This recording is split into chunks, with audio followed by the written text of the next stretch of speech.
Voilà, mes frères, nous allons commencer cette émission. Et d'ailleurs, c'est une émission qui me tenait à cœur. Le livre de Jude, l'un des plus petits livres de la Bible. Il fait partie des 5 petits livres, des 5 plus petits livres de la Bible. Et c'est vraiment une joie de partager ce livre. Et nous allons le lire ensemble. Ce que je vais faire, je vais d'abord le lire. Nous allons le lire ensemble.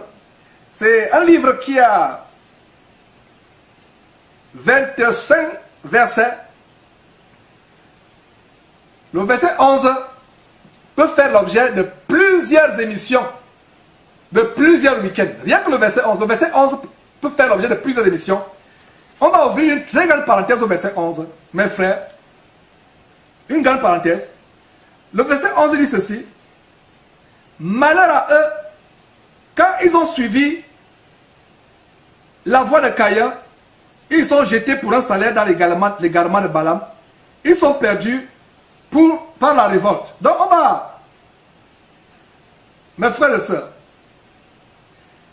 on va commencer à entrer en profondeur dans véritablement cet enseignement. Réalisons le verset 11 avant d'ouvrir cette grande parenthèse sur la voie de Caïn et la voie de Balaam. Au début de l'enseignement, je vous disais que il y a une voie de Caïn et il y a une voie de Balaam. Je vais vous montrer de quoi ces voies-là. Pour cela, tournez vos Bibles dans Genèse chapitre 4 pour voir en quoi consiste la voie de Caïn. Et on va démontrer point par point en quoi consiste cette voie. Pourquoi la Bible parle de voie de Caïn. Alors dans Genèse, mes frères et sœurs, Genèse chapitre 4, verset 1. Il a dit quoi?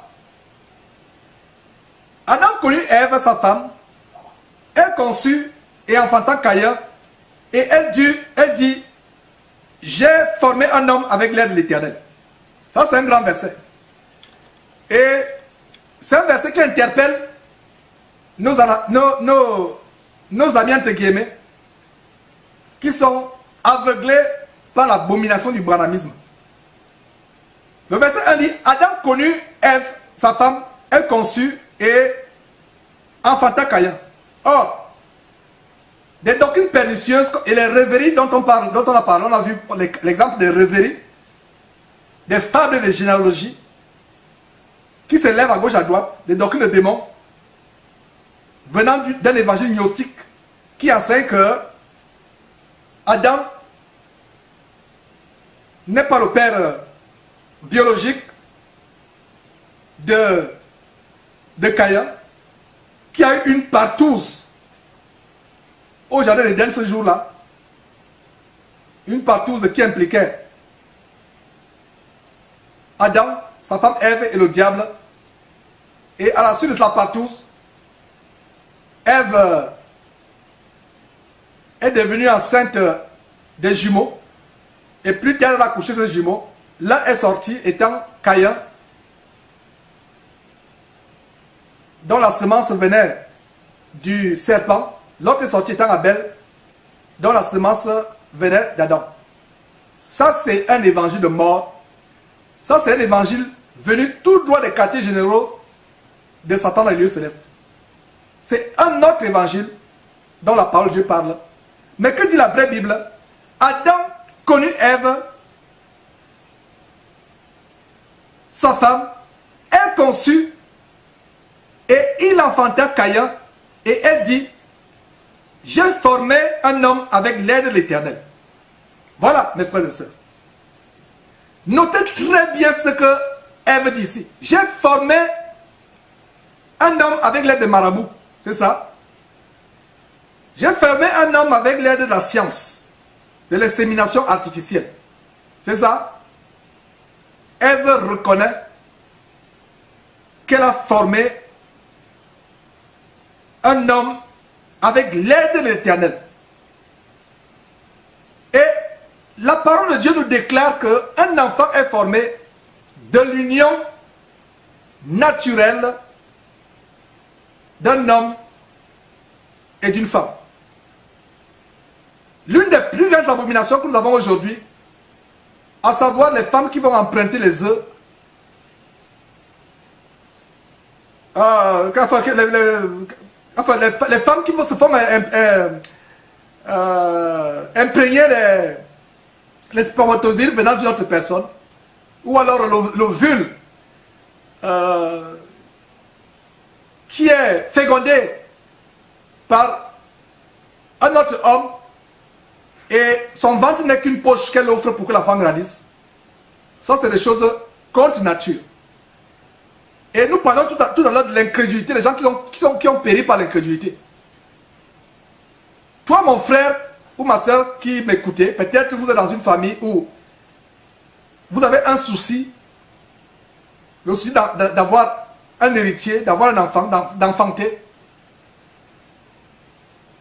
Comprenez ce verset à partir d'aujourd'hui, que ce verset, c'est pour ça qu'on a vu tout à l'heure que la foi vient de ce qu'on entend, et ce qu'on entend vient de la parole de Dieu. Entendre ou lire, ou entendre la parole de Dieu. Ève, la mère de nous tous, dit quoi? J'ai formé un homme avec l'aide. Donc toi, ma soeur, qui m'écoute maintenant là, tous les médecins t'ont dit que tu ne peux plus accoucher. Est-ce qu'il y a quelque chose qui soit impossible à Dieu? Commence à reconnaître aujourd'hui que tu peux avoir un enfant si l'Éternel t'aide. Parce que Ève dit que j'ai formé un enfant avec l'aide de l'Éternel. Si l'Éternel n'aide, toute aide est vanité de vanité. L'aide vient de Dieu. L'aide ne vient pas des marabouts comme tu es peut-être allé par le passé chez un marabout pour pouvoir avoir un enfant. Tu as tout essayé, toutes les potions possibles pour avoir un enfant. Mais la Bible dit que Ève a déclaré avoir formé un enfant avec l'aide de l'Éternel.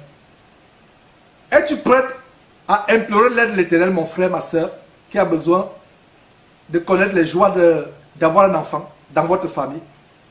La première étape consistera à te repentir de ton incrédulité.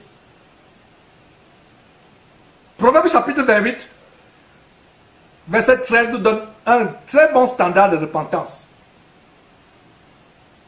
Celui qui cache ses transgressions ne prospère point, nous dit Proverbe chapitre 28, verset 13. Mais celui qui les avoue et les délaisse obtient miséricorde. Avant d'obtenir miséricorde, reconnais devant Dieu que tu as péché par incrédulité. Reconnais devant Dieu que le péché d'incrédulité est terrible. Ce n'est pas seulement le mot sexualité qui est terrible, même le péché d'incrédulité.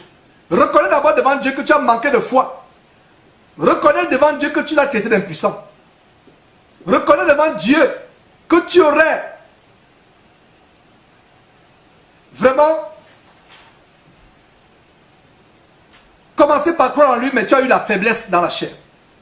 Reconnais devant Dieu cela. Et il y a un passage que je vais vous lire, mes frères et sœurs. Allons dans Psaume chapitre 127, verset 3. On va lire ce passage.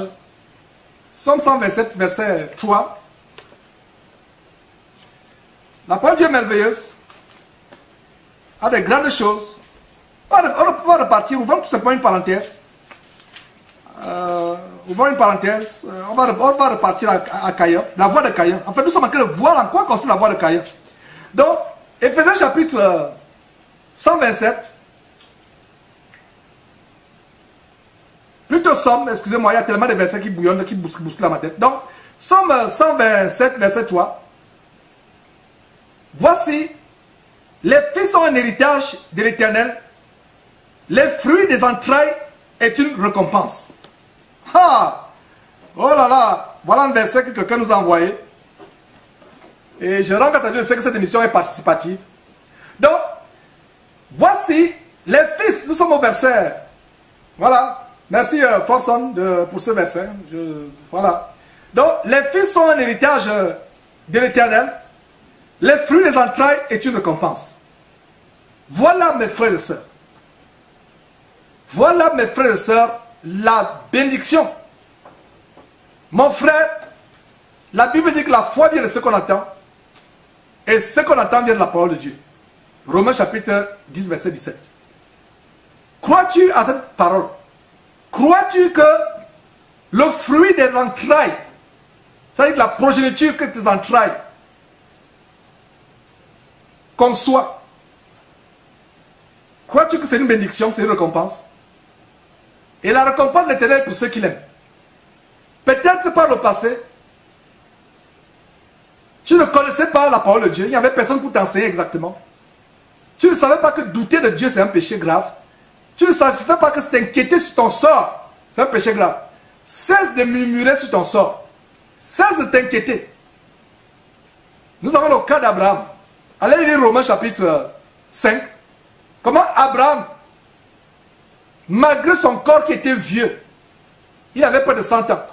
Malgré le corps de sa femme, imaginez-vous une femme de 100 ans, toute ridée. Est-ce qu'elle a même encore les mamelles pour allaiter? Mais malgré cela, Abraham ne douta point, par incrédulité. Mais il fut fortifié dans la foi, ayant l'assurance que ce que Dieu promet, il peut aussi l'accomplir. Mon frère, ma soeur, toi qui veux un enfant, as-tu l'assurance que Dieu promet? Et que s'il promet, il peut accomplir ce qu'il promet? As-tu l'assurance que rien n'est impossible à Dieu? As-tu l'assurance sur la base du verset de Nombre chapitre 23, verset 19, que Dieu n'est point un homme pour mentir, ni fils d'un homme pour se repentir? Ce qu'il a dit ne le fera-t-il pas? Ce qu'il a déclaré ne l'exécutera-t-il pas? As-tu cette assurance? As-tu cette assurance? Retournons dans Genèse chapitre 4, verset 1. Cette merveilleuse déclaration d'Ève. J'ai formé un homme avec l'aide de l'Éternel. Je n'ai pas formé un homme avec les marabouts. Avec les marabouts. Je n'ai pas formé un homme avec l'insémination artificielle. Mes frères et sœurs, la science a la prétention de vouloir créer la vie. Avec les abominations telles que les projets, les recherches sur le clonage. La vie fait partie du domaine réservé de Dieu. Je vous dis, ça pourra vous choquer. Un chrétien ou une chrétienne qui craint Dieu, qui a la foi en Dieu, ne va pas aller dans les hôpitaux pour avoir un enfant. Même si on vous a coupé une trompe, même si on vous a coupé 2 trompes, rien n'est impossible à Dieu. On a vu les cas où Jésus faisait des miracles. La personne n'avait pas de... La personne était infirme, invalide. Le membre repoussait, le membre se formait. Le médecin peut dire qu'il a coupé tes trompes, qu'il n'y a rien dans ton ventre.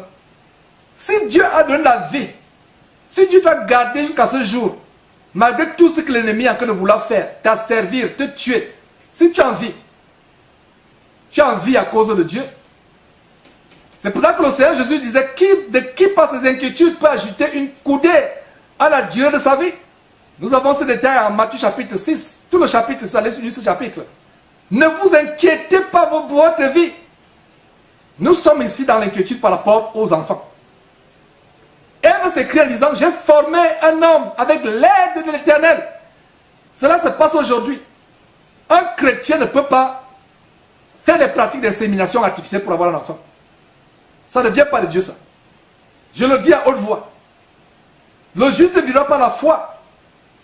Même si tu n'as pas d'enfant, que la volonté de Dieu se fasse dans ta vie. Nous avons le cas d'Anne. Anne allait prier dans la maison de l'Éternel, où il y avait ce sacrificateur, cet homme de Dieu, Élie. Elle répandait son cœur devant l'Éternel. L'Éternel a exaucé sa prière. Même si ton ventre a été fermé par les marabouts, même si ton ventre a été fétiché, même si le plus grand gynécologue du monde entier t'a donné un rapport médical selon quoi tu ne peux plus accoucher, rien ne peut plus se passer dans ta vie. C'est l'occasion maintenant de mettre ta foi en Dieu. Amen.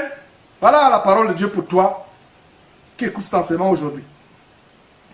Donc, le verset dont elle enfanta, à partir du verset 2, continue avec la voix de Caïn. Nous sommes en train de vous démontrer la voix de Caïn. En quoi consiste la voix de Caïn? Et vous allez voir en quoi consiste la voix de Caïn. Voilà. manquez pas de vous abonner à notre chaîne YouTube Jésus-Christ TV, en cliquant sur le bouton s'abonner, juste au bas de la fenêtre de cette vidéo. Ainsi, vous recevrez automatiquement nos nouvelles vidéos, et vous ne raterez aucune.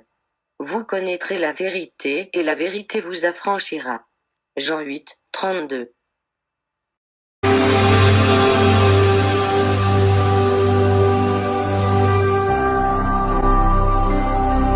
Jésus-Christ TV, vous connaîtrez la vérité et la vérité vous affranchira.